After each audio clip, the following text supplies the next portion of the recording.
दोस्तों नमस्कार, आप सभी का स्वागत है वनडे एग्जाम स्टडी के यूट्यूब चैनल में। आज का ये वीडियो रहेगा बाल विकास एवं शिक्षा शास्त्र। तो अगर आप किसी भी टीचिंग एग्जाम की प्रिपरेशन कर रहे हैं, चाहे आपका वो यूपी टेट हो, सी टेट हो, एमपी टेट हो, थ्योरी तो वही रहेगी, थ्योरी में कोई परिवर्तन नहीं होगा। परिवर्तन होता है प्रश्न पूछने के तरीके में। तो ये वीडियो रहेगा आपके लिए स्पेशली। वीडियो थोड़ा सा बड़ा होगा, लेकिन यहाँ से आप बहुत कुछ जानकारी हासिल करने वाले हैं, जिससे आपकी परीक्षाओं में प्रश्न पूछे जाते हैं। अगर आप सुपर टेट की तैयारी कर रहे हैं या फिर केवीएस की, तब भी आपको ये वीडियो देखना चाहिए, क्योंकि यहाँ से क्वेश्चन ये बेस होता है बाल विकास का।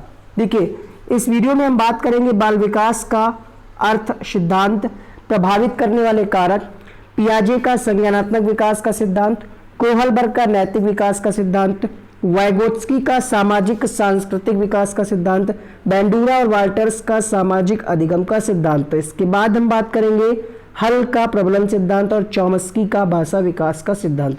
तो वीडियो थोड़ा सा बड़ा होगा, टाइम निकाल करके वीडियो को कंप्लीट देखिए। बेहतर होगा आप नोट्स बनाते हुए चलें, ज़्यादा अच्छा होगा आपके लिए, जिससे आप परीक्षा के समय एक बार रिवाइज कर पाएँ।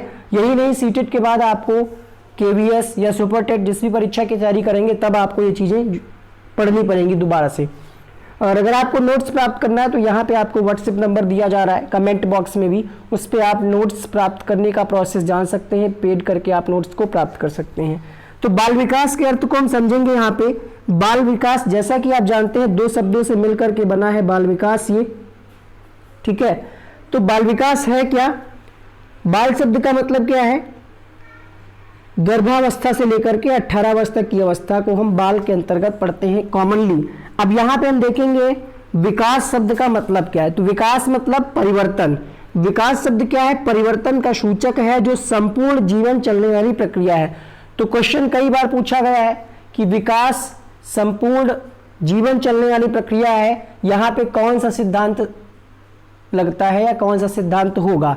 तो निरंतर विकास का सिद्धांत आप पढ़ेंगे अभी आगे चल के। विकास के सिद्धांतों में विकास जो है जन्म से मृत्यु तक चलता है, यानी जन्म से कब्र तक। गर्भावस्था से ही विकास की प्रक्रिया शुरू हो जाती है, जब बच्चा भ्रूण में होता है, और मृत्यु तक विकास की प्रक्रिया चलती रहती है। ये परिवर्तन जो है विकास के विभिन्न पक्षों में दिखाई देते हैं, जैसे शारीरिक परिवर्तन, सामाजिक, भाषाई, नैतिक और सांस्कृतिक। ठीक है। अब हम बात करेंगे मात्रात्मक परिवर्तन किस प्रकार से होता है। तो मात्रात्मक में क्या होगा? जिसको हम माप सकें। ठीक है। तो इसमें आएगा आपका शारीरिक विकास, क्योंकि इसको हम माप सकते हैं कि हाइट कितनी बड़ी बच्चे की, ठीक है, हाथ पैर सब अंगों का विकास होता है, लेकिन इसको हम क्या कर सकते हैं? माप सकते हैं। लंबाई, भार, वेट करके आप तौल सकते हैं शरीर का आकार। तो ये मात्रात्मक के अंतर्गत इनको रखा गया। गुणात्मक परिवर्तन क्या है? गुणात्मक परिवर्तन होते तो है, लेकिन इसका मापन संभव नहीं है। कुछ विशेष उपकरणों के द्वारा इसको माप सकते हैं, लेकिन नॉर्मली अगर आपसे पूछेगा तो विकास में जो परिवर्तन होते हैं वो मात्रात्मक और गुणात्मक होते हैं। मात्रात्मक में आपका हो जाएगा शरीर से संबंधित, ठीक है, लंबाई, भार, आकार। गुणात्मक परिवर्तन का मापन संभव नहीं है, इसलिए विकास का गुणात्मक पक्ष कहते हैं। विकास जीव एवं उनके वातावरण के अंतःक्रिया का प्रतिफल है। ये कथन किसका है? तो स्किनर महोदय का क्वेश्चन ये पूछा गया है टेट एग्जाम में। अब बाल विकास की हम अवस्थाओं की बात करेंगे। अगर आप नॉर्मली किसी व्यक्ति से पूछेंगे बालक के बारे में, उसको बांटिए अवस्थाओं के हिसाब से, तो वो ये बताएगा गर्भावस्था यानी गर्भाधान से जन्म तक, शैशवावस्था यानी जन्म से 5 वर्ष तक, बाल्यावस्था यानी 5 वर्ष से 12 वर्ष तक, किशोरावस्था यानी 12 से 18, युवावस्था यानी 18 से 25। लेकिन मनोवैज्ञानिकों ने क्या कहा, ये आपको ध्यान देना है, जो आपके सिलेबस में है, जहां से प्रश्न बनते हैं। ठीक है। ये शॉर्ट में आपको पढ़ना है फटाफट से, बहुत ही सेलेक्टेड चीजें आपको यहाँ पे पढ़ाई जा रही। देखिए यहाँ पे अधिकतर जो विज्ञान है, मनोवैज्ञानिक हैं, उन्होंने इसको 4 भागों में बांटा है। शैशवावस्था जन्म से 6 वर्ष तक, ज्यादातर लोगों ने 6 वर्ष माना है, लेकिन रॉस ने 3 वर्ष ही माना है। तो ये कुछ अपवाद वाली चीजें हैं, ये भी आपको माइंड में रखनी है। बाल्यावस्था 6 से 12 वर्ष तक, किशोरावस्था 12 वर्ष से ऊपर 18 वर्ष तक, वयस्कावस्था में आ जाएंगी 18 वर्ष से ऊपर तक। ठीक है। शिक्षा की दृष्टि से इन तीनों से ही क्वेश्चन आते हैं, वयस्कावस्था से क्वेश्चन नहीं आते हैं। अब बात करेंगे हम शैशवावस्था की, इसको इन्फेंसी भी कहा जाता है। ठीक है। और यहाँ पे रास का भी वर्गीकरण लिखा हुआ है, आप देख सकते हैं। इन्होंने शैशवावस्था को 0 से 3, बाल्यावस्था को 2 भागों में बांटा, पूर्व बाल्यावस्था और उत्तर बाल्यावस्था। तो ये चीज आपको ध्यान रखनी है। पूर्व बाल्यावस्था रॉस के अनुसार 3 से 6 और उत्तर बाल्यावस्था 6 से 12। किशोरावस्था को 12 से 16 वर्ष में बांटा है। ठीक है, ज्यादातर जो मनोवैज्ञानिक हैं वो शैशवावस्था को 0 से 6 वर्ष में बांटते हैं। इसको भी कहा गया पूर्व शैशवावस्था 0 से 3, उत्तर शैशवावस्था 3 से 6। इस काल में होता क्या है, तो इस काल में बच्चे का क्षेत्र सीमित तथा सीखने की गति तीव्र होती है। क्वेश्चन पूछा जाता है कि बच्चा किस अवस्था में स्वयं से प्रेम करता है, तो बच्चा शैशवावस्था में स्वयं से प्रेम करता है, खुद से। इस काल में अनुकरण एवं दोहराने की तीव्र प्रवृत्ति तथा जिज्ञासा की तीव्र प्रवृत्ति पाई जाती है। क्वेश्चन आपसे पूछता है किस अवस्था में अनुकरण, दोहराने की प्रवृत्ति या फिर जिज्ञासा की तीव्र प्रवृत्ति पाई जाती है, तो आपको ध्यान रखना है शैशवावस्था में। जन्म से 3 वर्ष तक बच्चों का शारीरिक विकास व मानसिक विकास तेजी से होता है। अतार्किक चिंतन की अवस्था व खिलौने की अवस्था, यानी आपसे अगर क्वेश्चन पूछा जाए खिलौनों की अवस्था किसको कहा गया है, तो आप क्या लगाएंगे, जल्दी जल्दी से आप लोग कमेंट बॉक्स में बताइएगा, हमने आपको बहुत बार पढ़ाया है। ठीक है, तो खिलौनों की अवस्था कई बार प्रश्न पूछा गया। यहाँ पे अतार्किक लिखा है, मतलब बच्चे में तार्किक चिंतन करने की अवस्था नहीं होती, बच्चा तर्क आधारित चीजों को समझ नहीं पाता, तर्क नहीं कर पाता है। संवेदना, कल्पना, स्मरण सभी का विकास होता है, इसलिए इसको सीखने का आदर्श काल भी कहा गया है। तो सीखने का आदर्श काल किसको कहा गया है, शैशवावस्था को। ठीक है, सीखने का आदर्श काल है, अनोखा काल नहीं। अभी हम अनोखा काल के बारे में भी आगे चर्चा करेंगे। 1 माह में शिशु मानव व अन्य ध्वनियों में अंतर करना समझ जाता है। नवजात बच्चों में दूध की दांतों की संख्या 20 होती है। मस्तिष्क का भार 350 ग्राम और बच्चे का भार 7 से 7.5 पाउंड होता है। यह भी क्वेश्चन पूछा गया है। 4 से 5 सप्ताह में बालक माता के चेहरे को देखता है। 3 से 4 महीने में रोता है, हंसता है और शिशु किसी अपरिचित को देखकर शांत हो जाता है। 7 महीने में वह अपने परिजनों को पहचानने लगता है थोड़ा बहुत। 9 महीने में रेंग कर चलने लगता है, अपने माता के पास या परिचित के निकट आ जाता है। 2 वर्ष में वह अपनी आयु के बच्चों के साथ खेलना प्रारंभ कर देता है। 3 वर्ष में वह समूह के कार्यों में रुचि लेने लगता है। 6 वर्ष में वह सामूहिक खेलों में भाग लेने लगता है। 1 माह में शिशु मानव व अन्य ध्वनि में अंतर पहचान समझ बना लेता है। मनुष्य को जो कुछ बनना होता है वो प्रारंभ के 4-5 वर्षों में बन जाता है। ये कथन है फ्रायड महोदय का, ध्यान रखना है। सीखने का अनोखा काल शैशवावस्था है, ये कथन किसका है, वैलेंटाइन का, ध्यान दीजिएगा। अब बात करेंगे हम शैशवावस्था में शिक्षण व्यवस्था। तो खेल खेल में शिक्षण प्रदान किया जाता है बच्चों को। शिक्षक एवं छात्र घुल मिलकर रहते हैं। कक्षा में ऐसा वातावरण प्रदान करना कि बच्चे अधिक से अधिक प्रश्न पूछ सकें, यह आपको ध्यान रखना है। ये क्वेश्चन आपको सीटेट में या सभी क्वेश्चंस को हल करने में मदद करेगा। मतलब आप टीचर होने के नाते ऐसा वातावरण क्रिएट करेंगे क्लास में कि बच्चे डरे नहीं, प्रश्न पूछ सकें, उनके जो भी डाउट्स हैं उनको पूछ सकते हैं। बात करेंगे हम बाल्यावस्था की। इसको भी 2 भागों में बांटा गया, पूर्व बाल्यावस्था और उत्तर बाल्यावस्था। तो पूर्व बाल्यावस्था की उम्र क्या है, तो 6 से 9, उत्तर में 9 से 12। इसमें होता क्या है, सीखने का विस्तार तथा सीखने की गति क्या है, मंद हो जाती है। ठीक है, थोड़ा सा मंद। पढ़ाई में रुचि लेने लगते हैं बच्चे। इस काल में बच्चों में चिंतन एवं तर्क शक्तियों का विकास हो जाता है। बाल्यावस्था के प्रथम चरण यानी 6 से 9 वर्ष में बालकों की लंबाई एवं भार दोनों ही बढ़ते हैं। बाल्यावस्था में बच्चा क्या है, ग्रुप में रहना पसंद करता है, इसलिए इसको गैंग एज भी कहा जाता है। क्वेश्चन पूछा गया गैंग एज किसको कहा जाता है, तो बाल्यावस्था को। मानसिक क्रियाएं जैसे अधिगम, ध्यान, स्मरण, कल्पना आदि का दृढ़ता से विकास होता है। जिज्ञासा की तीव्रता भी देखी जाती है। तो अगर आपसे पूछे जिज्ञासा की तीव्रता किस अवस्था में, तो उत्तर आएगा बाल्यावस्था में। 6 वर्ष के बालक को दाएं बाएं का ज्ञान, वस्तुओं को गिनना, समस्या समाधान साधारण तरीके से करने की प्रवृत्ति पाई जाती है। 7 वर्ष के बालक में 2 वस्तुओं का अंतर करने की शक्ति विकसित हो जाती है। तो 7 वर्ष अगर पियाजे के हिसाब से देखा जाएगा तो ये कौन सी अवस्था होगी, आप सभी जानते हैं पियाजे ने 4 अवस्थाएं बताई थी, 0 से 2, 2 से 7, 7 से 11। तो अगर आपसे पूछेगा तो ये तीसरी अवस्था हो जाएगी। ठीक है, 7 वर्ष में बालक 2 वस्तुओं में अंतर कर पाएगा। 8 वर्ष की आयु में 16 से 17 शब्दों के वाक्य को दोहरा सकता है बच्चा। 9 वर्ष की आयु में दिन, समय, तारीख, सिक्कों का ज्ञान प्राप्त कर सकता है। और 10 वर्ष में क्या होता है, छोटे छोटे वाक्यों की त्रुटियों को दोहराने लगता है। 3 मिनट में वह 60 से 70 शब्दों को दोहरा सकता है। बात करें अगर हम शिक्षण व्यवस्था की, तो वाद विवाद, अभिनय आदि शिक्षण के अभिन्न अंग होने चाहिए। सामूहिक परियोजना से संबंधित कार्य दिए जाएं, ग्रुप में जो कुछ कार्य कराए जाएं।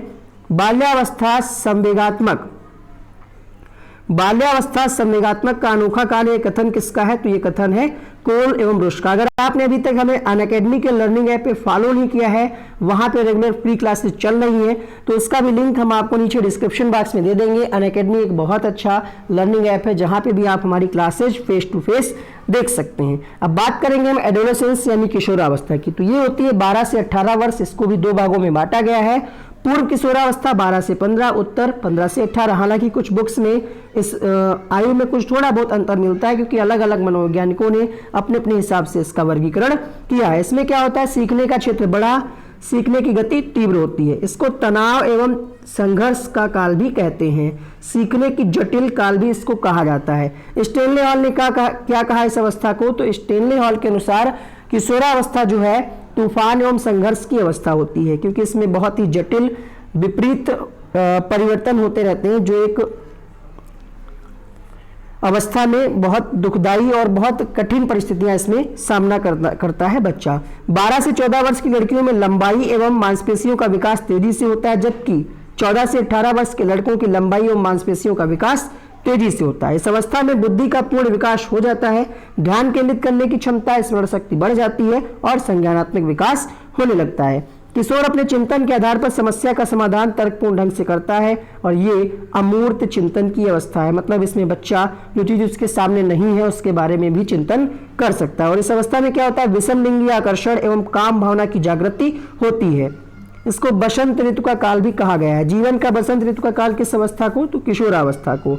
दल भक्ति व आत्मसम्मान की अवस्थाएं भी इसी काल को कहा गया है। बात करेंगे शिक्षण अवस्था, तो इस अवस्था में शिक्षण कैसा होना चाहिए? ग्रुप में होना चाहिए, बहुविधि प्रणाली से किया जाए, समस्या समाधान विधि से भी पढ़ाया जाए बच्चों को। पाठ्य सहगामी क्रिया का शिक्षण का अनिवार्य अंग होना चाहिए। इस अवस्था में शिक्षण सुविधादाता, ध्यान दीजिएगा, शिक्षक जो है, शिक्षक का रोल क्या रहेगा? सुविधादाता है। सीटेट ने 2 से 3 बार ये क्वेश्चन पूछा है कि एनसीईआरटी 2005 के अनुसार एक शिक्षक की भूमिका क्या है? तो शिक्षक क्या है? सुविधादाता, सुगमकर्ता या फैसिलिटेटर, मतलब चीजों को सरल तरीके से प्रस्तुत करता है आपके लिए, बच्चों के लिए।